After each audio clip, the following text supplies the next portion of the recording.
All right, let's look at one other statement by Paul in Romans chapter 8, verse 31 and following. Again, Paul emphasizes the all-sufficiency of the sacrifice of Jesus. Romans 8, 31 and following. What then shall we say to these things? If God is for us, who can be against us? He who did not spare his own son, but delivered him up for us all, how shall he not with him also freely give us all things? So that's what's provided through the sacrifice of Jesus. God, having given Jesus, will not withhold anything, but also with him freely give us all things. I'm going to say that again because it's a staggering thought. Also, with him freely give us all things. So the one sacrifice of Jesus releases the total abundance of God's mercy and provision. We do not need any other basis. In fact, there is no other basis.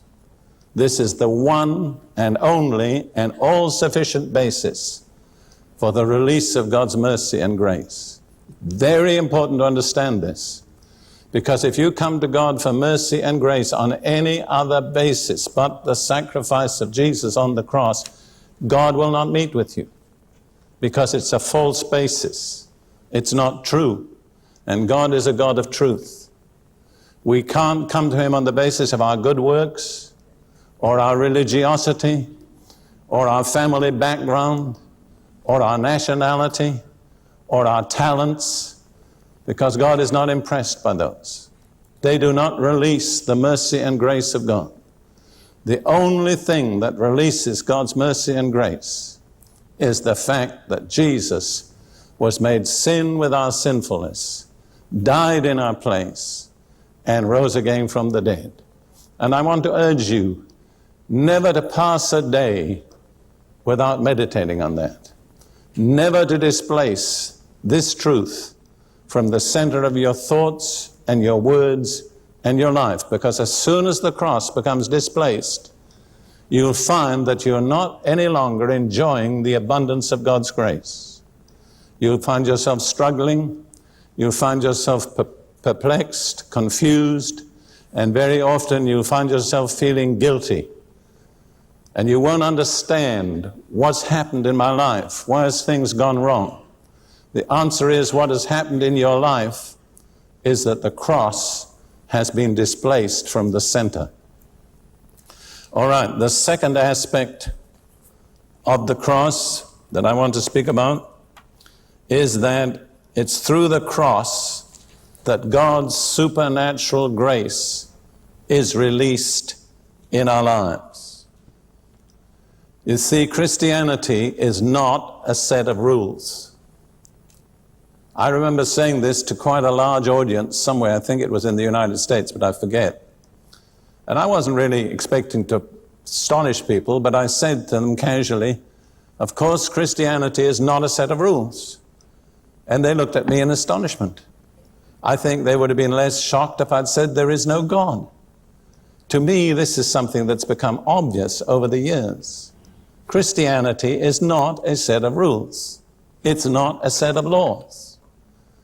Israel had had a set of laws for 14 centuries, given by Moses.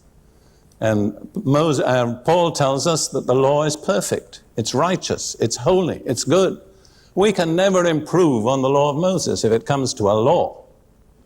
If that would do it, there would have been no need for Jesus to come. I smile sometimes because it seems to me that Christians who talk the most about grace sometimes know the least about it. I think of the people who say we're not under the law, and then they construct their own set of religious rules, which is sometimes quite complicated. Let me tell you, dear brothers and sisters, if the law of Moses wouldn't do it, Baptist law won't do it, Pentecostal law won't do it, Catholic law won't do it. We can never improve on the law of Moses, but the law of Moses failed, not because there was anything wrong with the law, but because there was a problem in us. we were unable to keep the law because of the weakness of our fleshly nature. I'd like to read some words of Paul on this theme in Galatians chapter 3, verses 11 and 12. But that no one is justified by the law in the sight of God is evident, for the just shall live by faith. Yet the law is not of faith, but the man who does them shall live by them. So Paul says no one can ever achieve righteousness with God by the law. Actually, the translators have put in the word the law, which is legitimate because he has primarily in mind the law of Moses. But if you leave out the word the, it's still true. No one can achieve righteousness with God by keeping any law. There is no law that can enable us to achieve righteousness with God. It's not the way we can ever become righteous with God. Now, I'm sure I can see some of you looking puzzled. I'm not surprised. I think this is one of the most frequently made statements in the New Testament, which is the most persistently ignored by Christians. There must be at least a dozen places in the New Testament where it says in one way or another, you can never achieve righteousness with God by keeping a set of rules. And yet the majority of Christians that I move amongst have somehow got the idea that if I keep the right rules, I'm all right. Doesn't work. God doesn't accept it. Doesn't produce the results that God wants. As a matter of fact, it tends to produce the exact opposite. Because people who focus on keeping laws become what we call legalistic. And then, whatever particular section of the church they belong to, they say, our laws are right, and we're righteous because we keep them, and those people over there in that section of the church don't keep our laws, so they're not righteous. So actually, legalism tends to split the church up into a lot of different groups according to the particular set of laws which one group is keeping.